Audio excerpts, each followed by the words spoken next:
La diplomatie est souvent le seul moyen de mettre un terme à un conflit armé.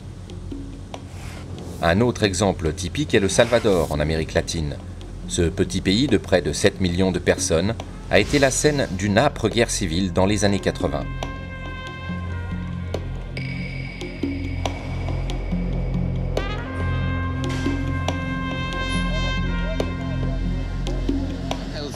Le Salvador est très représentatif de ce qui s'est passé en Amérique latine dans les années 60, 70, 80.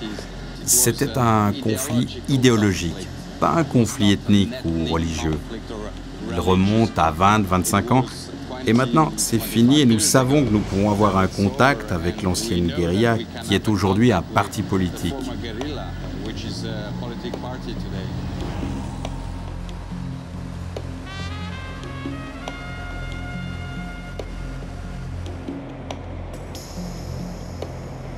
En 1992, le gouvernement et le FMLN, le Front Farabundo Martí pour la libération nationale, ont signé un accord de paix.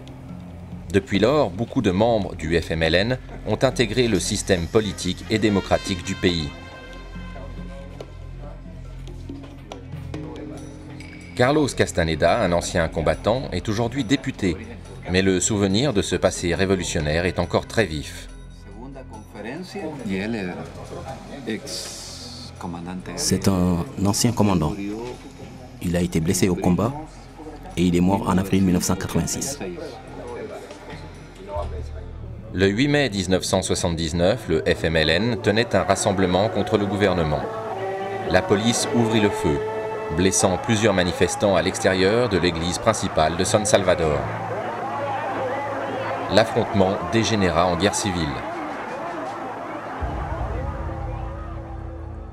80 000 personnes ont été tuées et plus de 500 000 déplacées. Aujourd'hui, des milliers de personnes sont toujours disparues. Le CICR a été très actif au Salvador.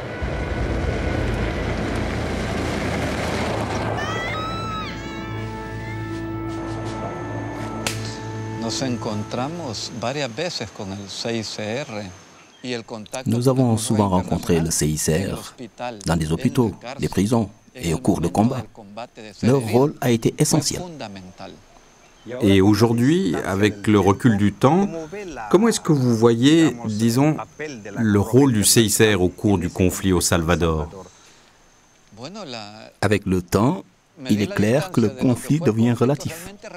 Mais que serait-il arrivé dans un conflit d'une telle ampleur, avec des combats quotidiens et des blessés?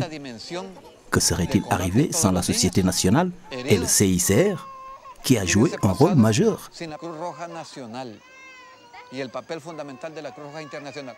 Qui aurait vu ou rendu compte de ce qui se passait? Nidia Diaz, une des importantes responsables militaires du FMLN, a bénéficié directement de l'engagement du CICR, qui consiste à protéger les personnes arrêtées et détenues en relation avec un conflit armé. De son histoire personnelle, elle a publié un livre, « Je n'ai jamais été seule ». Ça parle de la lutte de mon peuple, du fait d'avoir été isolé dans une cellule, et aussi de la Croix-Rouge. Et c'est pour ça que je me suis jamais sentie seule.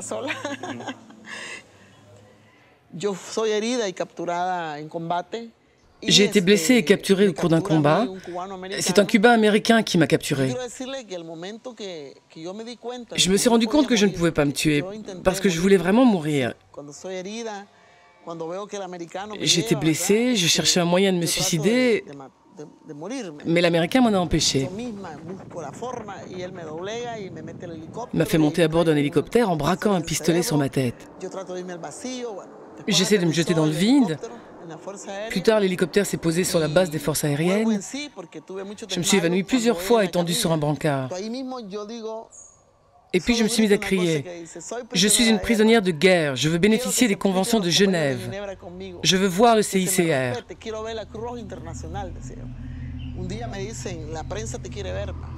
Un jour, on me dit que la presse veut me voir. Et les yeux bandés, on m'emmène dans une autre cellule. Et il y a là différents groupes. et parmi eux le CICR. Et ils me disent « Soyez patiente, vous êtes maintenant enregistrée, vous ne pouvez plus disparaître. Vous êtes une prisonnière, soyez patiente, les enquêtes sont en cours. »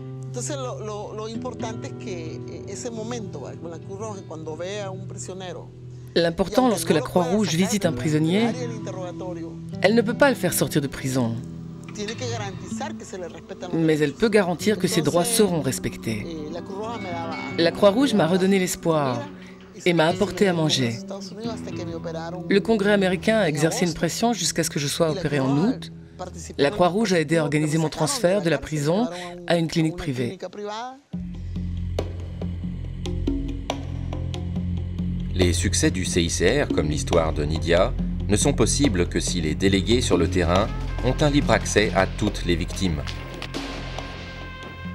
Cela n'arrive que si toutes les parties à un conflit acceptent la présence du CICR en tant qu'organisation indépendante, neutre et complètement impartiale. Est-ce que vous aviez confiance dans les délégués de la Croix-Rouge internationale? Je n'ai jamais éprouvé de méfiance particulière à l'égard du CICR. Comment voulez-vous garantir des évacuations sans violation des droits de l'homme? En mettant en place des couloirs neutralisés, la Société nationale et le CICR ont organisé ces évacuations.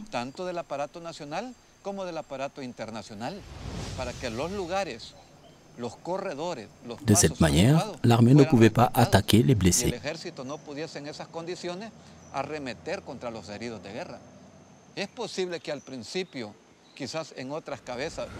Il se peut qu'au début, certains se soient méfiés de ces institutions de peur qu'elles puissent informer l'ennemi sur les emplacements et l'organisation de la guérilla. Mais à chaque rencontre avec la Croix-Rouge, j'ai senti que son action humanitaire était d'une très grande valeur.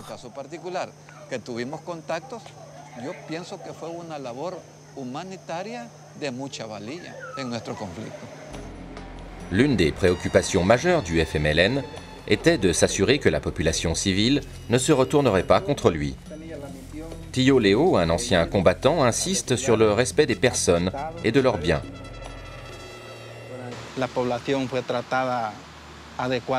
Il était important de respecter et de ne pas maltraiter la population.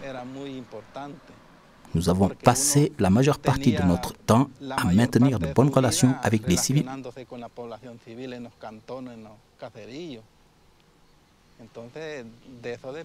Nous dépendions de leur confiance, du respect que nous montrions pour les droits humains, leur bien-être et ce qu'ils possédaient.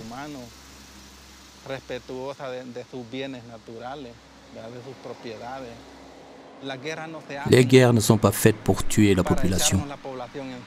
Tuer pour tuer n'a pas de sens.